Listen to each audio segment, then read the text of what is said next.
گناہوں کی عادت چھڑا میرے مولا،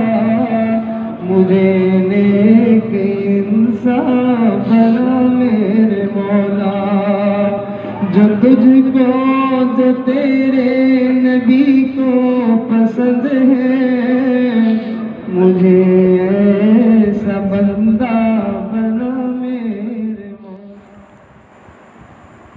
بسم اللہ الرحمن الرحیم، نحمدہ ونصلی علی رسولہ الکریم۔ محترم سامعین، اللہ تعالیٰ کا احسان ہے کہ اللہ پاک نے ہمیں مسلمان بنایا ہے اور اسی طرح پیارے نبی صلی اللہ علیہ وسلم کی امت میں پیدا فرمایا ہے۔ ہمیں ایسا نبی عطا فرمایا ہے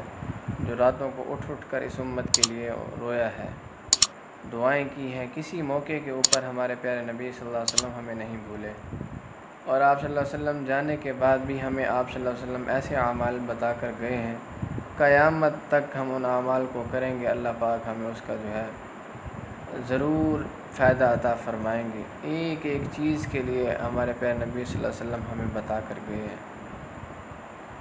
اور ہمیں چاہیے کہ ہم ان باتوں پر عمل کریں جو پیارے نبی صلی اللہ علیہ وسلم نے ہمیں بتائی ہیں، اور ان دعاؤں کا اہتمام کریں جس کی وجہ سے ہماری دنیا آخرت کی پریشانیاں اور مشکلیں حل ہو سکتی ہیں۔ آج ہم آپ سے جو وظیفہ شیئر کرنے جا رہے ہیں وہ ایک ایسا وظیفہ ہے جو قرآنی وظیفہ ہے، آپ صلی اللہ علیہ وسلم کا بتایا ہوا عمل ہے، حدیث پاک کا مفہوم ہے۔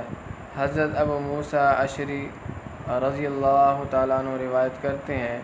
نبی اکرم صلی اللہ علیہ وسلم نے فرمایا، جو شخص صبح اور شام یہ دعا پڑھے اس کا دل دن اور رات میں مردہ نہ ہوگا۔ دعا یہ ہے، قُلِ ادْعُوا اللَّهَ أَوِ ادْعُوا الرَّحْمَنَ أَيَّمَّا تَدْعُوا فَلَهُ الْأَسْمَاءُ الْحُسْنَى وَلَا تَجْهَرْ بِصَلَاتِكَ وَلَا تُخَافِتْ بِهَا وَابْتَغِ بَيْنَ ذَلِكَ سَبِيلًا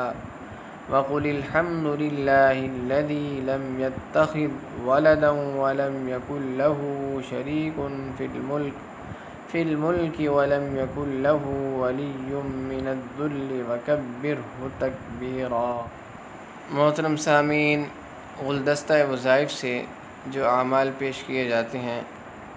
ان میں جو سب سے بڑی کوشش ہماری یہی ہوتی ہے کہ قرآن و احادیث میں جو اعمال پیش کیے ہیں وہ ہم آپ تک پہنچائیں، اس میں آپ ہمارا ساتھ دیں اور مسلمانوں تک پہنچانے میں ہمارے معاون بنیں۔ میرے محترم سامعین، اگر آپ ہمارے چینل پر نئے ہیں تو ہمارے چینل کو ضرور سبسکرائب فرمائیں اور اس کو زیادہ سے زیادہ شیئر فرمائیں تاکہ مسلمانوں تک وہ اعمال پہنچیں جو پیارے نبی صلی اللہ علیہ وسلم نے ہمیں بتائے ہیں۔ جزاکم